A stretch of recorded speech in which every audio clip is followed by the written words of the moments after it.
Konnichiwa, ni hao, namaste, and buongiorno, my fellow role-players, and welcome to another episode of Elder Scrolls Spotlight, the podcast for roleplay and role-players on the Elder Scrolls Online MMORPG. My name is Mikey, and as always, I'm your friendly neighborhood commentator. I remember it so you don't have to. Boy, I really hope I don't get sued for that using that line. Anyway, tonight our guest makes up the final part of the trio that is the RPMMO-Radio podcast. She was gracious enough to also agree to meeting with me, and is so nice she's a great big panda all around. In stark contrast, she plays a brash, hot-headed orc by the name of Volley, or Bully, I'm not sure of the pronunciation on that one. Still, she ventures around exploring the land however she can. And as you'll see, there's a stark contrast between icy and nosy behavior, lending credence to how the two should always be separate. If Volley seems familiar to you, then perhaps you might have seen her in the Rift, or on the RP HQ special, Let's RP and ESO. There, along with Chaz and Ashen Phoenix, they went on an adventure with Under Swamp Eyes, an Argonian played by the human Floyd. And there they went to go and recover some ancient treasure, I think, and hilarious antics ensue. Still, the reason I want to have a conversation with her is because I'd like to learn more about the characters that aren't necessarily tied down to a place, an ideology, noble house, or alliance. So sit back, have a glass of wine, and thus we move on to the final cog in the RPMMO-Radio posse. Welcome to the show. How you doing? I'm doing really good, thank you. I'm glad you're doing great. God help you. I don't know how you survive, but I'm sure you'll be able to. I'm sure I will too. I hope we both survive. Tell you what, we'll drink a celebratory shot of whiskey after this. How's that sound? Sounds good. Let's just jump right into it. Where are you from? How old are you?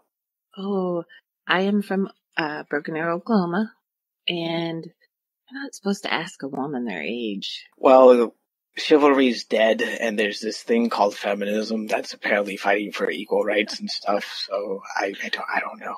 Can I just tell you the age I tell everybody else? I'm 38 again. 38 was a really good year, fine wine, so I just stuck with it. So, if you don't mind me asking, I ask every guest this, but I'm asking you so that I know if it's okay or not. I like to talk to my guests using their real names. Generally, if I have their permission, I go ahead and use their real names. If I don't, then obviously I don't. So, would you mind if I use your real name for the rest of this interview?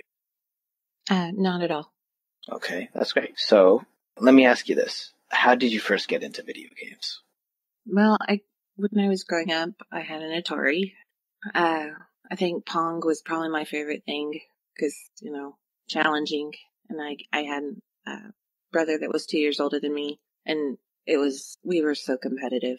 And then got into playing, I didn't have Nintendo console, but the people I babysat for, they did, so I played Zelda on that, and that one pretty much sold me. I love to play video games. It's like reading a book, but for your eyes, electronic, and you can get in there and be whoever you want to be, or whoever you're playing. Just gives you an escape.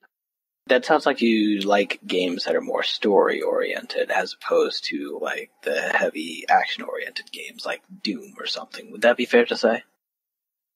In a way, yeah. I mean, I will jump right in and do a good game of Call of Duty anytime. I honestly never got to play Doom. That was in the time where I wasn't playing games, because it was just that time in my life wasn't a big thing. You already said your first game was Pong, but what is your favorite video game? Are we talking, like, MMO? I have a gun to your head right now, and I'm saying, pick your favorite video game. Go. Halo. Halo. Okay, that is a good video game. I don't hear that answer a lot. What about Halo did you like? I loved the story. I loved that you could be this badass in space. To me, it was where in my adult life, it is where I got back into gaming, and everything about it I loved. I would sit there and play it for hours. Okay. Have you played Halo 5 at all? That I have not played. How big are you into the series? Besides 5, I think the only one I didn't play through completely was Halo Wars. Or were they, I didn't play through that. Every other one I've played through either by myself or with my son. And I love it. I don't play console games as much as I do PC games now. I'm more into PC games, but I don't know. I know there's a lot of PC or console games I want to play. Mm-hmm. Oh gosh. What is your favorite PC game then? I'd have to say ESO right now. Makes sense. It keeps a fella on, that's for sure. Speaking of ESO, let's talk about MMOs. What was your first MMO? How'd you get into it? Don't laugh. I never played an MMO game until I met my husband, Mike.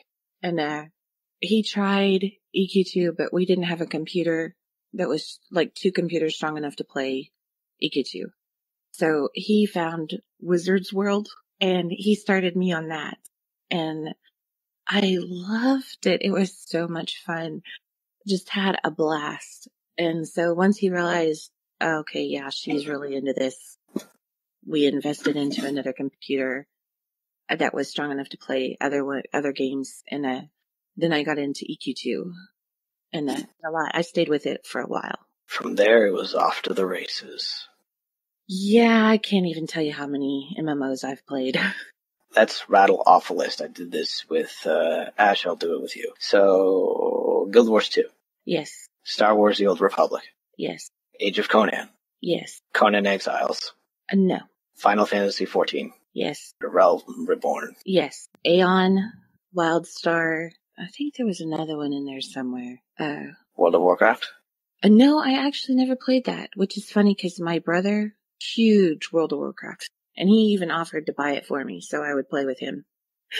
But I was like, right now, I can't remember. I think we were in EQ2 and we were just having a blast with it. So I told him, I said, I probably wouldn't play it, honestly, right now. So, but I've played a lot of them. Dark Age of Camelot. No. I can't remember anymore because I'm an idiot. Lord of the Rings. Lord of the Rings, yes. Okay. Lord of the Rings had a great music system. I really wish they'd do like a music system here in ESO. That'd be great.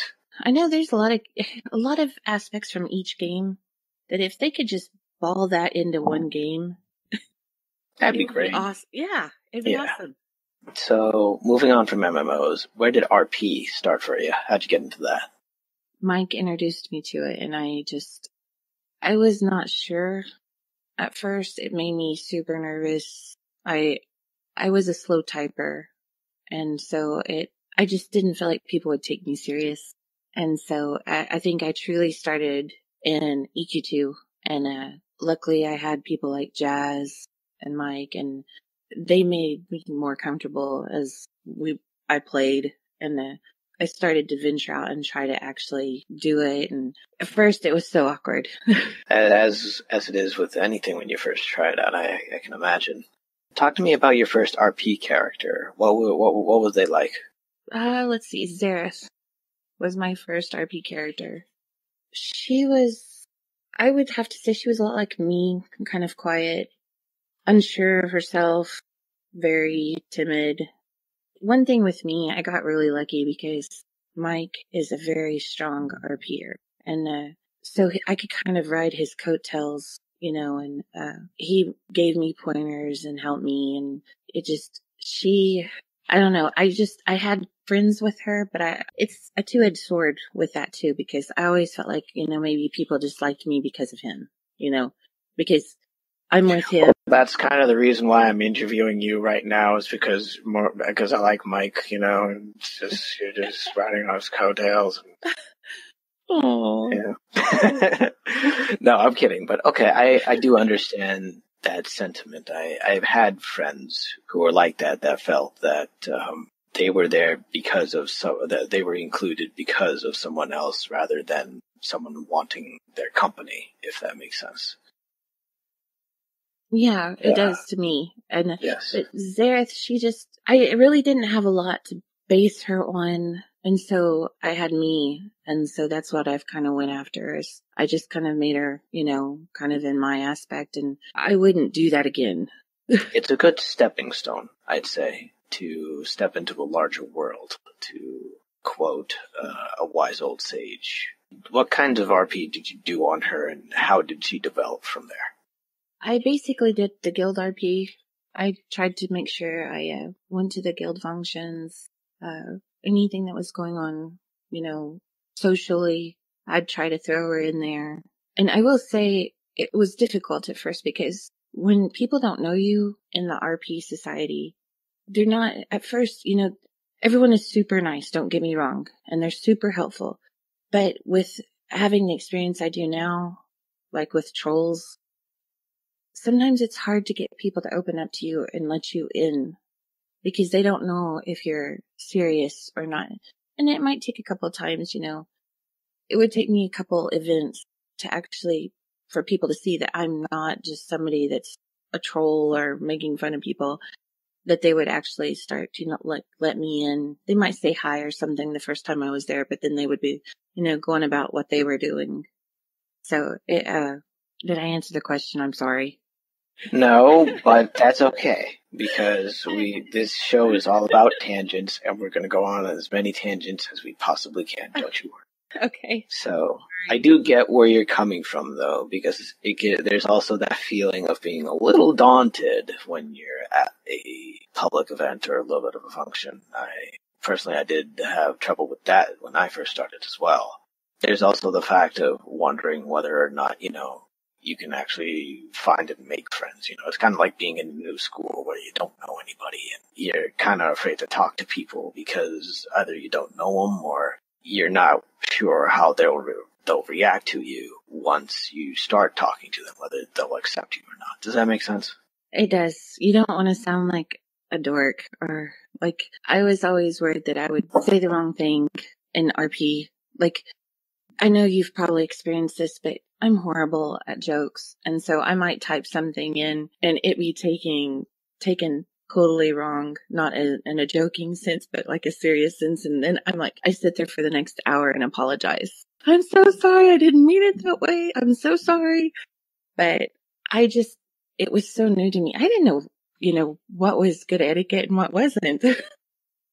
I hear you, and like I said, it is a daunting task at first, and to me, RP is always something that you still learn anyway, because you get better, but at some point, you don't stop learning, is what I'm trying to say. And oh no, especially when learning.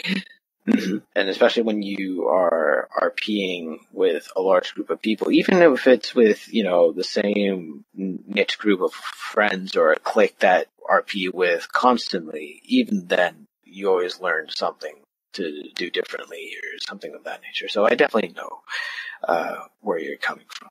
My question to you then, knowing what you know now versus compared to what you knew back then, what would be one bit of advice that you'd give yourself? Relax and just relax, basically, because I would get so nervous and I would get flustered. I would just end up leaving because I would be like, okay, I just totally screwed that up. I could go. Sound advice. Yeah. No matter where you go, no matter what you do. Yeah, because it was horrible. I would just, and I don't let things fluster me as much now in RP. I don't know where it changed or why it changed, but now it's like, okay, so this isn't going the way I was wanting it to, or I don't know if it's going the way they planned it, but just keep rolling with it. Something good, something positive is going to come out of this, or if not, we're just going to all walk away and just be done with it. I totally understand that. Moving on then. Mm-hmm. How did you first come across ESO? Let's see. When it first came out, we had been keeping an eye on, we always keep an eye on games that are going to come out, within a year, and trying to decide if we want to invest time in it or not. I remember we bought it when it first came out and started, and I loved it. it was my kind of game. I'm really like the Lord of the Rings kind of person. I like that medieval kind of fantasy, and so I think I can't remember if we actually played the beta or not on this one, but I do know as soon as it came out, we were playing it. Okay. Did it live up to your expectations? It did mine. Of course, it was one of the earlier games. What did it come out like 4 years ago? 4 years? Am I off on that or? I think it came out in 2014 officially. 3 years. At that time, I think I'd only been RPing, maybe 3 years. So I liked it. I know it was for the person I play with, Mike. He didn't really care for it much. It was buggy and had a lot of things he didn't like. So that's, I didn't have a lot of expectations when I first started because I started in Wizards 101. I remember when they used to advertise that game on TV commercials. Uh-huh. And I couldn't help but cringe a little bit because it was the advertising itself was a little campy. Kind of turned the fella off to it, but The whole game is campy, but it's fun. I still remember it was so much fun. Let me ask you this. How did you come up with the character that you have in ESO now? Let's see. Volley, the reason why I made her is I don't like intimate RP. Well, we'll just say ERP. I am not an ERPer. I've tried it once and it wasn't for me. So a lot of my characters, I try to make them unapproachable in that way.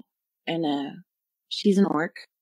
So I thought, surely, I'm going to make this orc and she's going to be mouthy and angry, which is so out of my range because I'm very laid back and just easygoing. But I wanted her to be something different than what I had played before. My other Mike, he made a female. So I was like, well, I don't want to get into a relationship with anybody, or have them think they have a chance with her. So I thought orc would be safe. And I was wrong. You have to understand about the MMO community. When it's filled to the brim with horny guys. One of them being me. God help you. That's all I can say. Well, it was funny because the first time I got hit on in playing volley, I was like, "She's an orc. She's got tusks." And Mike was sitting over there going, "I told you, it's not going to matter." Well, apparently it doesn't. But, no, if it's got legs and a pair of tits, then chances are it'll get hit on. Yeah, but I make her so she's not. Yeah, you can flirt with her, but she's just going to kind of like shoot you down and tell you, yeah, she's not interested. And I made her backstory so that she's not really approachable to guys, as if they find out about her backstory, they're going to be like, yeah, she's totally not having anything to do with anybody. Well, we're going to be covering that pretty soon, so I can't wait to sink my teeth into that question. So what's it been like for you, since considering that it's out of your element being someone who is loud? Well, it sounds like the orc is loud, but Angry and loud, yeah. To me, it's totally different, and I find it kind of freeing because I don't have to be, meek and mild with her. People know the way I've been playing her so far in game, she's just angry, and she's like, she doesn't take crap. She might get her butt kicked, but she's not going to take crap from anybody. were there any influences that you called upon when you first came up with the character? I was trying to think of what I was reading at the time and what shows we were watching. Because I know I base a lot of my characters on if I'm reading a good book at the time or if I'm watching a good series, I'll kind of draw off that. And honestly, I have to say, probably our daughter, because she was so hot-headed, and which is funny because you just told me that Mike had said the same thing on his character Tarvala. But honestly, she's we went through a phase in teenagers that she just was angry. She would not take responsibility for nothing. She just kind of like, I don't know. It just was crazy. So whenever I created Volley, I think I remember looking at her thinking, I need a character like that. Angry, hot-headed. It wasn't my fault. I'm not lying, kind of thing. So, and I thought it would be fun to play. So, in essence, Volley is a teenage girl. Pretty much. And I made her young. So, yeah, she's kind of, I think on her bio, she's like 20s, like early 20s, right around there. And normally I won't play a young character. I'll play like, say 30s. The youngest I think I've ever played before Volley was, late 20s. Everyone else has been an older character. Okay, so moving on to her backstory. Tell me about her. Where is she from? How did she get to where she is now? She was in a tribe, that came from I want to say it was the Dragon Tail Mountains.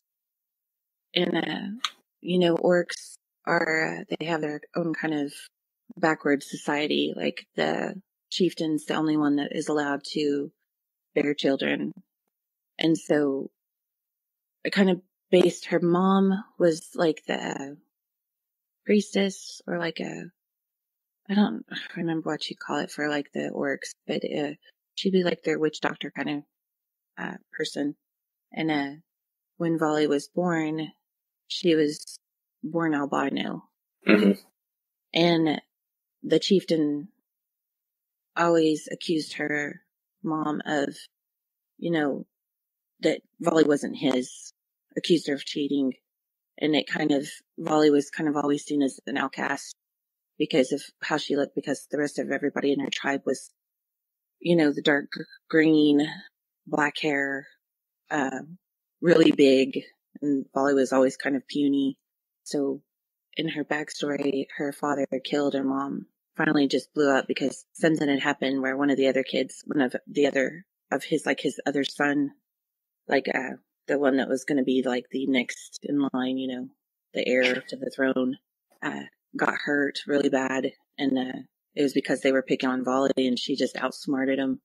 And next thing you know, he's accusing, her mom of all this horrible stuff and against the tribe. And he ended up beating her to death, and Volley watched and then ran off.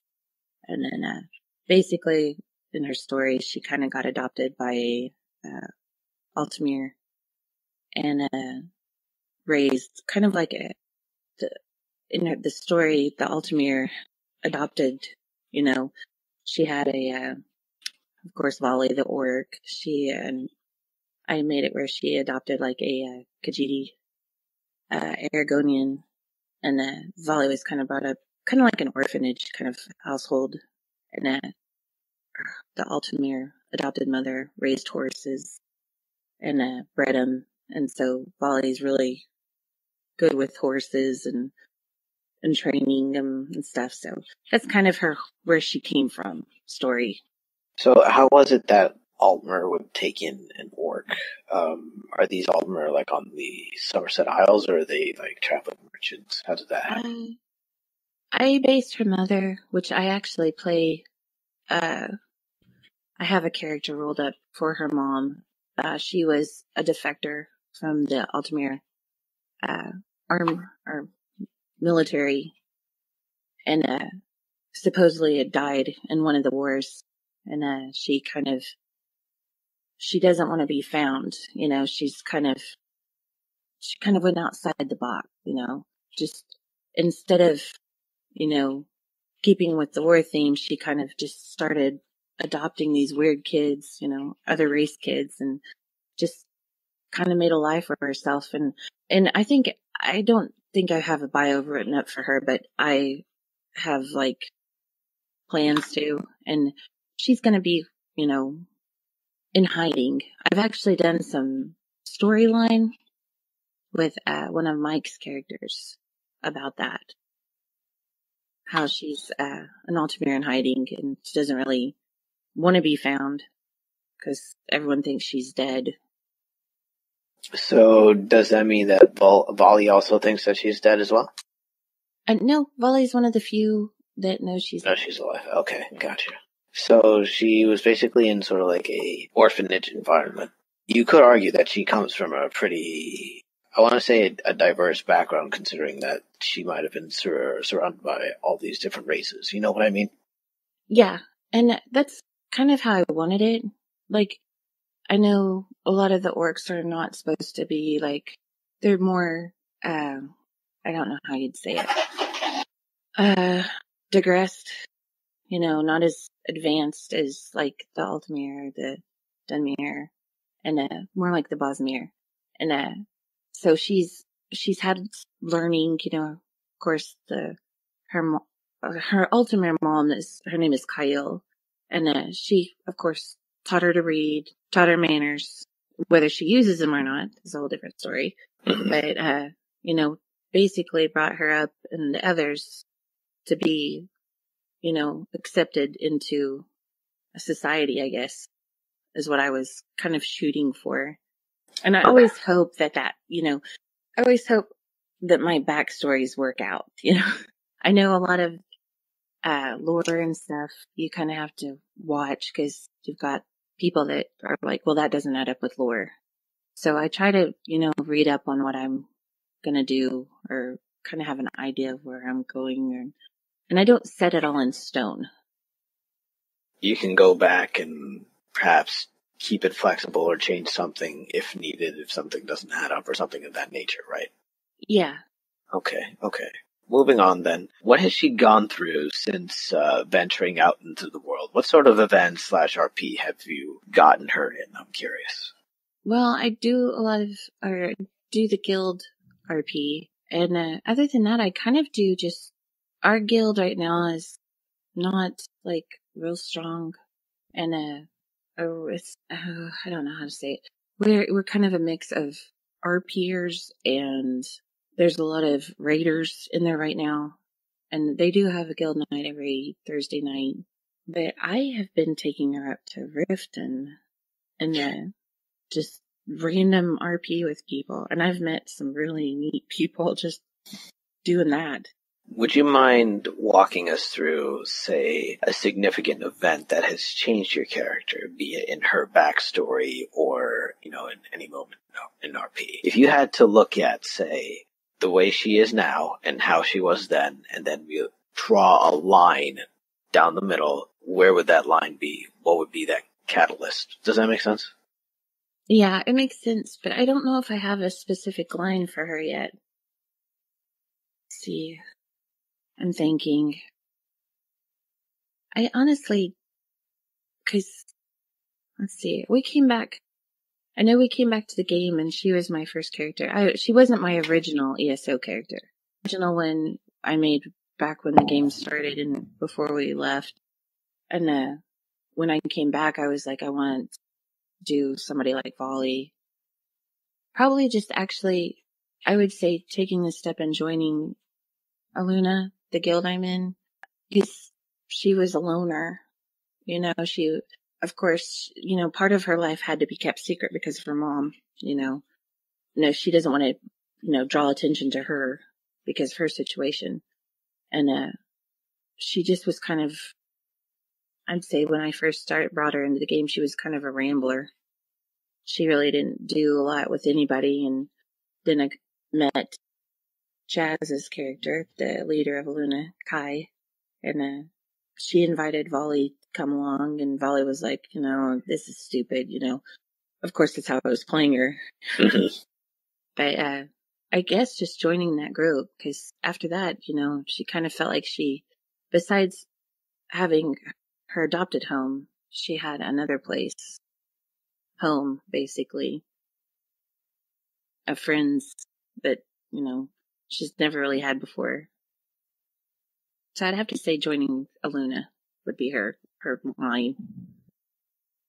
Okay. Does that make sense? Yeah, I hear what you're saying, because that's literally what got the ball rolling for you in terms of character development, I would venture to say.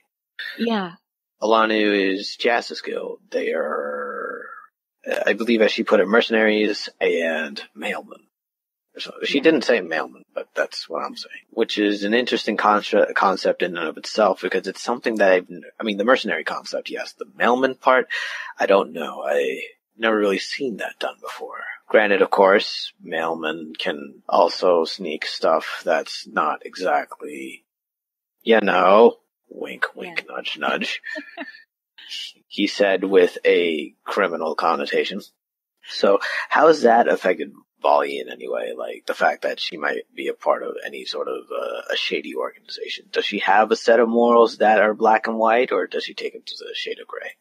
I would have to say she's a shade of gray person. She'll take, there's definitely lines she doesn't like to cross, like, not a big fan of murder, but if she has to, she'll do it. She's a survivor, basically, I would say loose morals. Let's go with that. Okay. In the end, then, we could say that she strikes me as a person that cares so more about her friends than basically what's right and what's wrong. Because to her, caring for the people that have helped her and some such, that seems more important. That's much more in line with her morals.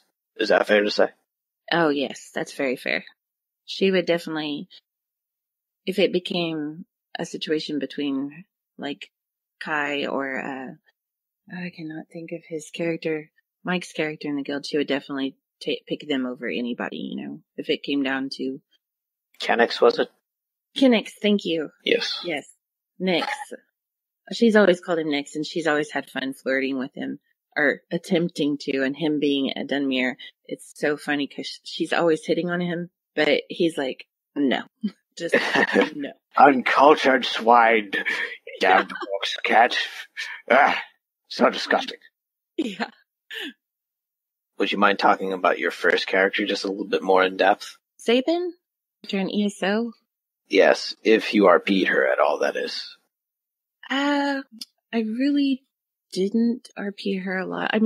We had joined, it was called the Servants of the Tribunal. That's who Tarvala is with right now. Mike's other, woman character. And I don't remember a lot of that. Like I said, that was back when I was still very new to this. I remember going on a real long horse ride and thinking it was so cool because people would just kind of join in and start RPing with us as we're riding on this pilgrimage kind of thing. And I kept saying, this is so cool. This is so cool. And we get it when we finally get to where we're going. It sucked because they were going into one of the buildings, and you know how space in ESO is limited, and you can only have so many people in one space at a time, or you could. Well, we were all trying to get in this building, and there was maybe 15 of us, and it only allowed 8. So one of us would go in, and everybody would disappear. Go to a different instance. It was so frustrating. It was fun up until that point. Then it just got frustrating. And I think I remember that night we just everyone gave up. The few main ones stayed and RP'd it out, but the rest of us was like, bleh. Pretty demoralized. I can understand that. Yeah. I was trying to think if you want, I know in EQ2, I know it's not ESO, but I had a character.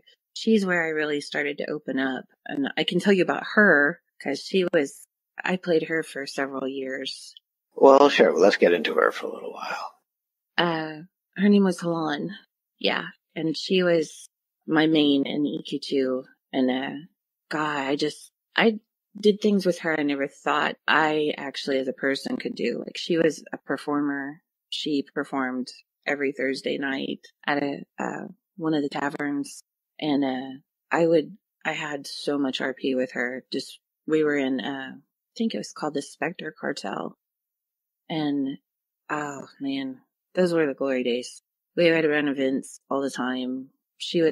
I actually would throw balls twice a year, Halloween and Valentine's Day. And, just was, oh God, the things I did with that one. It was so out of my comfort zone, but I actually enjoyed it.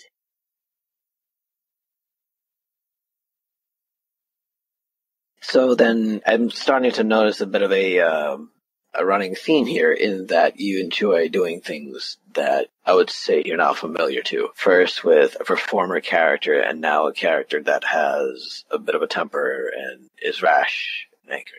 I would venture to say that it's almost like being, for you, you're the type of RPer that would like to step into another's shoes. Yes. Well, like I said, when I started with Sarah, my very first character, she was based basically after me.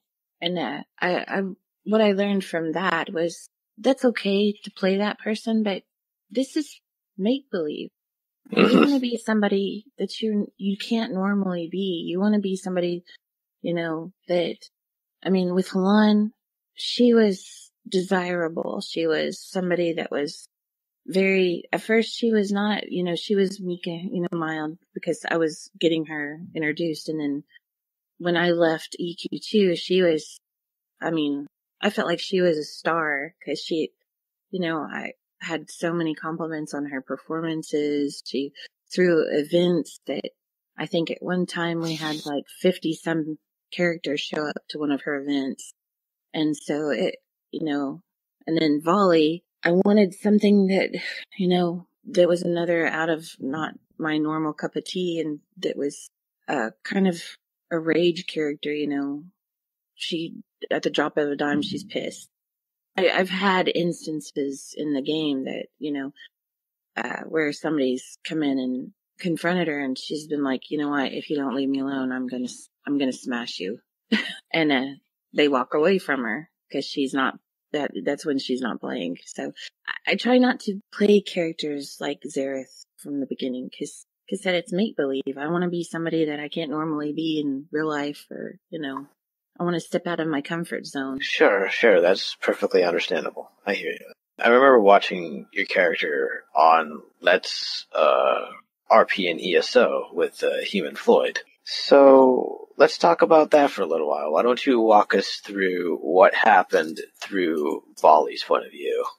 Oh my gosh, she was already mad because she doesn't like that kind of environment, and she went out there being irritated, and then as the thing went on, she just kind of got more irritated because Aragonians, orcs are gross, but some Aragonians are really gross. Like when you pull a worm out of your nose and eat it, I can't remember the Aragonian's name. Under Swamp Eyes, I think it was called. Yeah, don't worry. Thank you. But he played that character so gross. It was like he was pulling like grub worms out of the swamp and eating them. And Volley's just sitting there and like, you've got to be kidding me. And after we did that, we kind of found where we were supposed to go. And of course, Volley, they're all like being sneaky and she just runs right in. It's like, gives a war cry. It was fun. Sure. I know for a fact that Floyd was enjoying himself, and the fact that Volley was giving those sorts of reactions, the fact that you actually say that it was gross, well, I think it's a mission accomplished for that dude. Yeah. And at one point, he took him to some Aragonian totem, and it said that they needed to give sacrifices or ceremonial offers, and I remember Volley just like, she went up there and threw something in and he's like, no, I need to use your tusk to cut my finger, put blood in there. And she's like, all right, you kidding me? Are you freaking kidding me? She finally relented and let him do it. And it was so fun because you would almost think Volley was a germaphobe, the way she reacted. Yeah. But you can't blame her though, because, well, Black Marsh is not exactly a clean place. No, and he was pulling worms out of his nose. That really stuck with you, didn't it? It did. It really did. That was so bad. I can picture you visibly cringing now when you did that. I don't know why, but I'm pretty sure that's what you probably did. Oh, yes. Even, like I said, Volley's not a cringer, but that one, she was like, you have got to be kidding me. What do you hope to have for in the future in terms of RP / what would you like Volley to do? Do you have any certain sort of plans or anything like that? Or are you just riding the waves? I, right now, have had a lot of stuff going on real life, and so RPing has not been as easy for me. And I know I've kind of slacked off on being in game a lot. Real life comes first, though. Yeah, and that's true. And as much as I feel bad about it, I also know that, there's nothing I can do about it. So I try to get in there as much as I can. And I know, like, I've been thinking about setting up I just finished a house in game and, was going to try to set up like I don't know how it'll work, but like a fight night for the guild. The only problem is if it doesn't work in the house, because if I get too many people, then not everybody can come in and do it. So trying to find a place in the world of Elder Scrolls, trying to find a place that I could, maybe do it there. Mm-hmm, mm-hmm. But yeah, I've kind of, because Volley is she's not a real sociable or socialite kind of character. Someone whose first instinct is to resort to punching a guy in the face because, Yeah, and I'm kind of hoping to get that set up where we can do like a fight night. Because to me, I'm not a dueler or a fighter. Mm-hmm. I've never been a huge RP dueler. I've just never felt comfortable doing it. It's one of those things that's out of my comfort zone. And that's another reason why Volley was created, to try to, do stuff like that. And I'm hoping I can get it set up, soonish. I have another character that I play that I also bring out in RP, and I'm hoping I can maybe do performances on her. One funny story, I was up at Riften RPing on her, and I actually just spontaneously, somebody said, "You're a performer, well, show us what you got," and my character crawled up on the table and sang a song. And everyone was like, "That's so cool." It was really a good response. But I haven't had any chances to do anything like that since. Let me say this. If you would like help with your fight night, I'm just a poke away. I have a little bit of experience organizing those types of things. So by all means, I'd love to help you out. Red shirt, whatever you need. I'll try to make it if the schedule allows. Yeah, that'd be awesome. Because I know, like I said, I've just had a lot of trouble getting into game lately. And then I feel guilty because I've not been in game. I'm one of those people that my conscience is horrible. I feel guilty about everything. You wear your heart on your sleeve. I do. And I know that's not a good thing a lot of times, because I have had, missed out on some good friendships because I get too worried about, am I offending them? I feel offended right now. Oh no, don't do that. I'm so sorry. This is like a nice interview that I'm having, and it shouldn't be nice. This interview has to be boring as fuck. Oh, I'm so sorry. I do, and I don't want people thinking I'm stalking them. Here's the way I see it. The fact that you want to host a fight night, the fact that you care a lot about, whether people are enjoying themselves, that actually speaks volumes to me. Because when I look around, I tend to notice that a lot of people like to be spoon-fed their RP. They don't go out and look for it themselves, or they have a hard time knowing how to advance their character in the right way. When I say right way, I mean a way where it yields some sort of character development. But you, on the other hand, you seek out RP, you you put yourself in situations that are foreign to you because you like experiencing new things, and you're willing to host RP events for your guild. Those are all admirable qualities, in my opinion. I'm not trying to brown nose here. I'm just stating some observations. Well, thank you.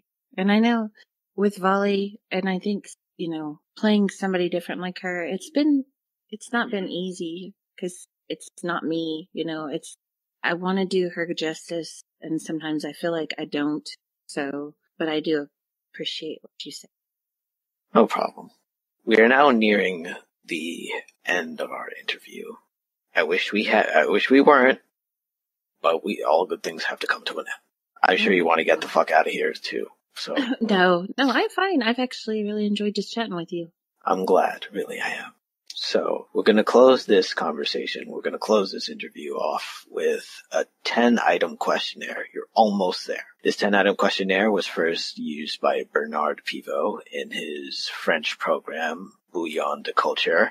It was then used by James Lipton in the program inside the Actor Studio, and now I'm going to use it here. Are you just psycho-evaluate me? Yes. No, I've been doing that this entire interview, and I've come to the realization that you are a psychopath and that this is a form of therapy for you, and I'm just a figment of your imagination. Wow.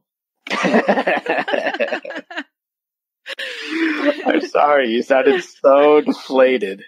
Okay, I think I might have stepped over a line there. I apologize. No, you're fine. It was funny. Oh, I need to quit being so nice. You'll find that a lot more things work your way when you're not so nice and you don't give a shit. Yeah, I know. That's how my Mike is. And God, I wish I could be like him sometimes. I want to be like Mike. He's shaking his head like he's like, no. I think your husband likes you the way you are and doesn't want you to change. Yeah, I think he does too. He's sitting over there smiling at me. Right, okay, let's get this questionnaire rolling. Number 1. What is your favorite word? Man, I think you'd have to put a gun to my head. 'Cause I'm like, favorite word. Oh, Super Saiyan. Super Saiyan? Yeah. Okay. That's a very unique one. I like that. What is your least favorite word? No. What turns you on creatively, spiritually, or emotionally?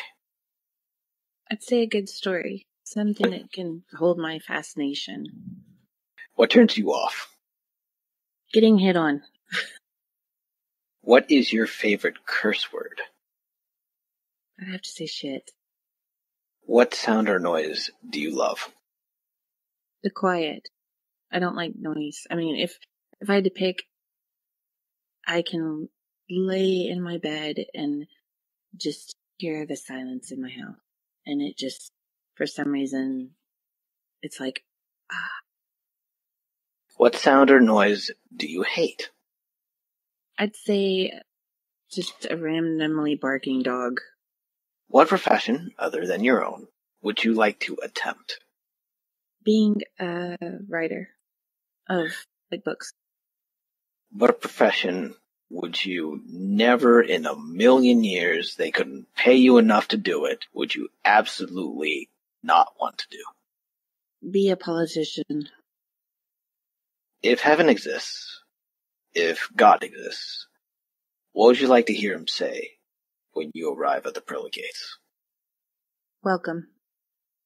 Ladies and gentlemen, that's it for this episode. This has been your friendly neighborhood commentator, Bali. Thank you so much for coming onto the show and letting me get to know you. It's been a time and a half. I enjoyed the conversation. Thank you. I've been super nervous about this and super excited, and you could say I was Super Saiyan excited. That's why it's my favorite word. But no, I really appreciate it. Thank you for giving me this opportunity. No problem. And I definitely look forward to having you on the show again. I'll see you all in the next episode.